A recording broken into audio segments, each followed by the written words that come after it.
मुल्क में बड़े टेलीकॉम ब्लैकआउट का खदशा, इंटरनेट बंद, एटीएम भी नहीं चलेंगे। पीटीए ने मुल्क में टेलीकॉम सर्विसेज मुतासिर होने का खदशा जाहिर कर दिया।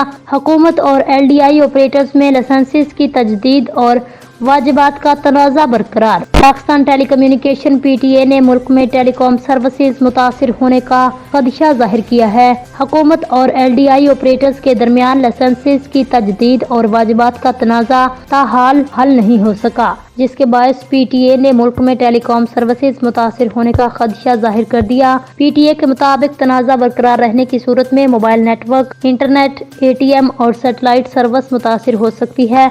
अथॉरिटी की जानिब से वजारत आईटी को तहरीरी तौर पर भी आगाह कर दिया गया। पीटीए दस्तावेजात के मुताबिक एलडीआई लाइसेंसेस की तजदीद न होने की सूरत में 50% मोबाइल ट्रैफिक मुतासिर हो सकती है। मोबाइल टावर काम करना छोड़ देंगे और इंटरनेट ट्रैफिक भी 10% कम हो जाएगी। मुल्क में 40% बैंक एटीएम बंद होने का खदशा भी है। सैटेलाइट सर्विसेज पर भी असर पड़ेगा।